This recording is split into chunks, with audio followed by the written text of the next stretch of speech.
दोस्तों, अगर आप टीएमटी और सीमेंट के बिजनेस में आना चाहते हैं तो इस वीडियो को पूरा जरूर देखें। लास्ट वीडियोस में मैंने आपको प्रोसेस बताया था कि कैसे आप सीमेंट के बिजनेस में आ सकते हैं, क्या क्या स्टेप्स हैं और टीएमटी के बिजनेस को कैसे शुरू कर सकते हैं। लेकिन इस वीडियो में मैं आपको इस बिजनेस की जो सच्चाई है, जो खामियां हैं, उसके बारे में मैं डिस्कस करूंगा। तो ये वीडियो पिछली दो वीडियोज है उनसे भी ज़्यादा इम्पॉर्टेंट है इसे देखना। तो इस वीडियो को पूरा जरूर देखें। इस वीडियो को देखने के बाद आप अच्छे से डिसीजन ले पाएंगे कि आपको इस बिजनेस को शुरू करना चाहिए या नहीं करना चाहिए। तो चलिए वीडियो को शुरू करते हैं। दोस्तों, किसी भी बिजनेस में आने से पहले आपको उस बिजनेस में हम लोग ज़्यादातर गलती क्या करते हैं कि उस बिजनेस में कमाई कितना होता है और दूसरों को हम लोग देखते हैं, जो भी अदर लोग इस बिजनेस को कर रहे हैं, हम लोग उससे कंपेयर करते हैं, उनकी लाइफ को देखते हैं कि उनका तो सब कुछ बहुत बढ़िया चल रहा है, तो हम भी अगर उस बिजनेस में जाते हैं तो हमारा भी बहुत कुछ अच्छा, हमारे साथ भी अच्छा होगा और हम भी अच्छा मुनाफा बना पाएंगे। लेकिन अक्सर ऐसा होता नहीं है दोस्तों। जरूरी नहीं है कि कोई बंदा अगर किसी फील्ड में, किसी बिजनेस में अच्छा परफॉर्म कर रहा है और आप भी उस बिजनेस को करते हैं तो आप भी उसमें अच्छा परफॉर्म करेंगे, ऐसी कोई गारंटी नहीं है। तो बहुत सारे फैक्टर्स हैं जो डिसाइड करता है कि आप बिजनेस सही से कर पाएंगे या नहीं कर पाएंगे। जरूरी नहीं है कि आप भी उस बिजनेस के लिए बने हो। तो इस वीडियो को देखने के बाद आप अच्छे से डिसाइड करें। इसमें मैं आपको खामियां डिस्कस करने वाला हूं कि क्या क्या इसमें खामियां हैं, क्या परेशानियां हैं। अगर आप उन परेशानियों को झेलने की क्षमता रखते हैं, अगर आप उससे उबर सकते हैं, आपके पास उस प्रकार का रिसोर्सेस है, तो आप इस बिजनेस में ज़रूर एंट्री ले। तो सबसे पहले हम लोग इन्वेस्टमेंट के बारे में बात करते हैं दोस्तों। इन्वेस्टमेंट बहुत ह्यूज होता है सीमेंट और टीएमटी बिजनेस का। मैंने पिछली वीडियोस में आपको बताया था कि शुरू आप बहुत ही कम पैसे से कर सकते हैं, नो डाउट। लेकिन दोस्तों, कम पैसे से शुरू करने से आपका इनकम जो है वो इवन आप अच्छे से ढंग से आप अपना प्रॉफिट भी नहीं निकाल पाएंगे, घर नहीं चला पाएंगे अच्छे से, आपको अच्छा मार्जिन नहीं आएगा, बस नाम का आपका एक छोटा मोटा दुकान खुल जाएगा। तो इन्वेस्टमेंट इसमें काफ़ी ज़्यादा है। उसका कारण ये है कि हमें स्टॉक अच्छा खासा करना पड़ता है, टाइम टू टाइम स्कीम आता है कंपनियों का, तो हमें स्कीम पूरा करना होता है। तो अब अगर आप इस बिजनेस में जा रहे हैं तो सबसे पहले आप इन्वेस्टमेंट के बारे में सोच लें। लंबे समय में आप अच्छा गेम खेलना चाहते हैं तो आपके पास मोटा कैपिटल होना चाहिए।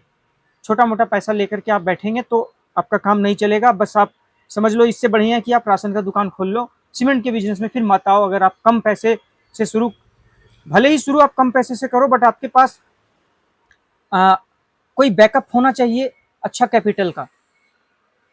तब मान लीजिए आपने शुरू किया 2-4 लाख रुपए से और ये सोच करके आप शुरू कर रहे हो कि जो मेरे पास बाकी पैसा बचा हुआ है वो मैं तब लगाऊंगा जब मैं अच्छे से इस बिजनेस को समझ जाऊंगा। तो कोई बात नहीं है, आप कम पैसे से आप शुरू कर लो, बट आपके पास बैक एंड में पैसा होना चाहिए अच्छा खासा। अगर आपके पास बिल्कुल भी पैसा नहीं है, टोटल कैपिटल ही आपका 2-4 लाख रुपए है, तो मैं ये बिजनेस आपको सजेस्ट नहीं करूंगा, क्योंकि आप इसमें अच्छा एक मुकाम हासिल नहीं कर पाओगे बिना एक अच्छा कैपिटल लगाए। दूसरी चीज है गोडाउन। आप सोच रहे हो कि मैं रेंट पर लेकर के और एक छोटा मोटा दुकान खोल लूंगा और उससे मैं धीरे धीरे अच्छा खासा पैसा कमा लूंगा, तो ये सपना कभी पूरा नहीं होगा दोस्तों। इसमें अच्छा खासा गोडाउन चाहिए होता है। हम लोग ना अक्सर कंपेयर करते हैं दूसरे का दुकान देख करके कि उसका अच्छा खासा चल रहा है, देखो उसके पास कितने सारे स्टाफ्स काम कर रहे हैं, तो हम भी बिजनेस शुरू करेंगे तो हमारे साथ भी ऐसा होगा। लेकिन आप एक चीज मिस कर देते हो, आप ये नहीं देखते हो कि उसका बिजनेस कितना पुराना है। उसने बिजनेस आज से 25 साल, 10 साल, 30 साल पहले शुरू किया था, तब जाकर के उसने ये मुकाम हासिल किया। उस समय का दौर अलग चल रहा था, उस समय दुकानें कम थी, उस समय का प्रॉफिट मार्जिन ज़्यादा हुआ करता था। अभी का समय अलग चल रहा है। तो हम लोग उस चीज़ों को कंपेयर नहीं करते हैं, बस हम लोग सीधे सीधे तौर पर ये पकड़ लेते हैं कि उनका अच्छा खासा कमाई हो रहा है तो हमें भी अच्छा खासा कमाई होगा। गोडाउन बहुत अच्छा खासा स्पेसियस चाहिए होता है। इसलिए अगर आपके पास अपना स्पेस है, अपना ज़मीन है, अपना मकान है जहाँ पर आप अच्छा बड़ा गोडाउन बना सकते हैं, तब इस बिज़नेस को शुरू करने के बारे में सोचें। और अगर आपके पास एक छोटा सा कमरा है, 20 बाय 30 का, 20 बाय 25 का, इस टाइप का कोई आपके पास स्पेस है, इतने छोटे स्पेस में आप ढंग से काम नहीं कर पाएंगे। तो गोडाउन भी आपके पास बड़ा होना चाहिए। दूसरी चीज़ है उधारी का सिस्टम। सीमेंट का बिजनेस बिना उधार दिए दोस्तों चलता ही नहीं है। पिछली वीडियोस में भी मैंने आपको बताया था कि सबसे गंदा इस बिजनेस में, सबसे गंदा अगर कुछ है तो वो है उधारी। क्योंकि कोई भी बंदा अगर आपसे घर बना रहा है और आपसे सामान लेने लग जाएगा तो उधार जाना तय है।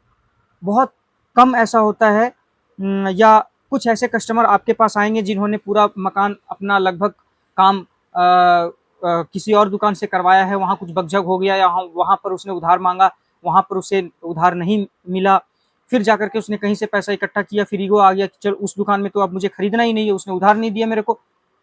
तो हो सकता है आपकी दुकान पर आए और आपसे कैश टू कैश में, चूंकि उस समय उस मन में ईगो होता है तो कहीं से पैसा इकट्ठा करके आएगा आपकी दुकान पर और आपसे नगद में माल लेकर के चला जाएगा।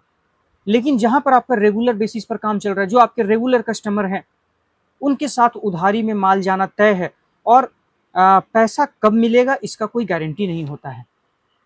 आप समय निर्धारित जरूर कर देते हैं कि भैया ये मुझे 1 महीने में पैसा आप दे देना, 2 महीने में दे देना, बट उधारी चला जाने के बाद वो पैसा कस्टमर के हिसाब से आपके पास वापस आता है। जब उसको मन करेगा तब आपके पास ला करके 2-4 हज़ार रुपए दे देगा, फिर अगले महीने देंगे भैया, फिर आप अगले महीने से आप कॉल करना शुरू करोगे, फिर 2-4 हज़ार ला करके दे देगा। तो ये बहुत गंदा सिस्टम है उधारी का और बिना उधारी सीमेंट का बिजनेस चल नहीं रहा है, क्योंकि हम लोग काफ़ी समय से चला रहे हैं। अगर आप उधारी बंद करते हैं तो सेल काफ़ी डाउन हो जाता है, मतलब फिर आप समझ लो कि आप नहीं निकाल पाओगे, ना प्रॉफिट निकाल पाओगे, ना अच्छा कमाई निकाल पाओगे। तो ये है। दूसरी चीज़ है कंपनी का पॉलिसी। कंपनी का पॉलिसी दिन ब दिन बहुत गंदा होता जा रहा है। मल्टीपल डीलर होते जा रहे हैं सेम लोकेशन में। पहले एक टाइम हुआ करता था जब हम लोग काफ़ी पुराने डीलर्स हैं तो हम लोगों ने वो समय देखा है, मैं तो काफ़ी छोटा हुआ करता था उस समय, तो लोग बहुत दूर दूर से सीमेंट खरीदने के लिए आते थे।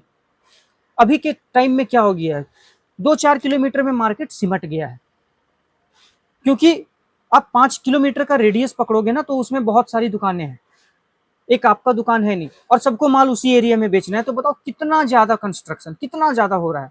5 किलोमीटर के एरिया में अगर आप रूरल एरिया में हैं या टीयर 3 टाइप की सिटीज में हैं तो 5 किलोमीटर के एरिया में भाई कितना कंस्ट्रक्शन हो रहा है, और 10-20 दुकानें हैं उस उतने छोटे से एरिया में।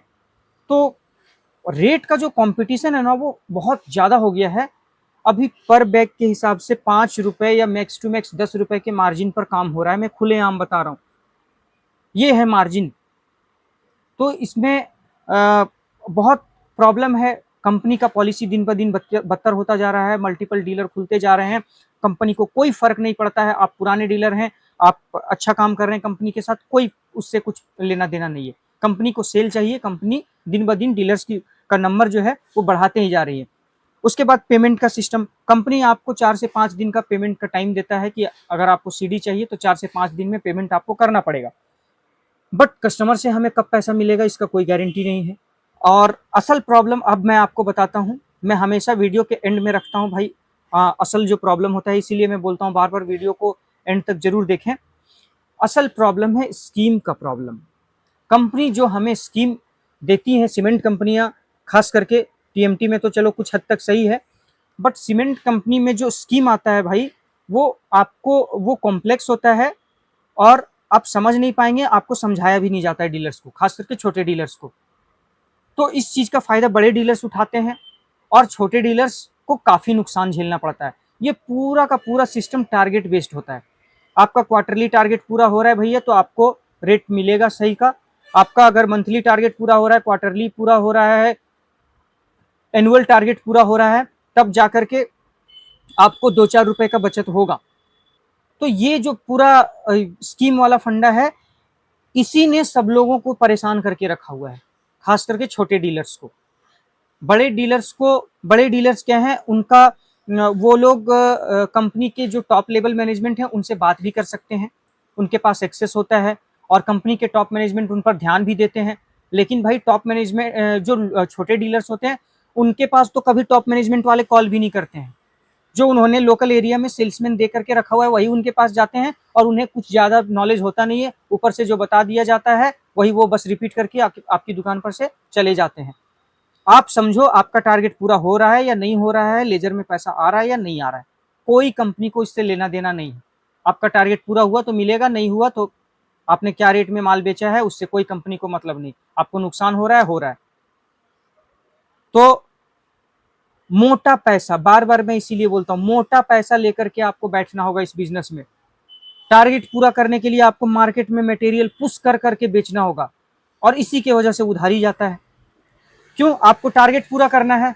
कस्टमर अभी आपके पास आकर के बैठा है, बोल रहा है भाई मुझे 1 लाख का सामान चाहिए, मैं अभी आपको 40,000 रुपए दे रहा हूँ, 60,000 उधार रखूंगा, 2 महीने में मैं आपको दे दूंगा ये पैसे। आपके ऊपर पीछे से प्रेशर है कि अगर इस महीने टारगेट पूरा नहीं हुआ तो 20 रुपए बैग का तो पर बैग मेरा ऐसे ही लॉस होने वाला है। आपने बोल दिया चलो भाई कम से कम मटेरियल तो निकल जाएगा दुकान से, और कंपनी का टारगेट तो पूरा हो जाएगा, दे दिया आपने 60,000 उधार में। अब उस 60,000 को लेने में आपको सालों लग रहे हैं। कस्टमर अगर 2 महीना बोल रहा है भाई तो नोट करके लिख लो, नोट डाउन कर लो, 2 महीने में पैसा नहीं आता है, शायद ही, मुश्किल से। मैंने अच्छे अच्छे लोगों को देखा है जो लोग महीने का 1-1 लाख 1.5-1.5 लाख रुपए कमा रहे हैं ना, वो लोग भी ला करके पैसा नहीं देते हैं। तो अगर आप नए डीलर हैं और आप नए तरीके से बिजनेस को शुरू कर रहे हैं, शुरुआती टाइम में आपको काफी स्ट्रगल करना पड़ेगा। तो ये हैं कुछ प्रॉब्लम्स जिसे मैंने इसमें हाईलाइट किया है। इसे समझने सोचने के बाद ही डिसाइड करें कि आपको इस बिजनेस में आना है या नहीं आना है। तो चलिए दोस्तों, वीडियो को यहीं ख़त्म करते हैं। अगर आपको ये वीडियो पसंद आया तो आप हम एक वीडियो को लाइक ज़रूर करें और चैनल को सब्सक्राइब भी ज़रूर कर लें। Thank you so much for watching.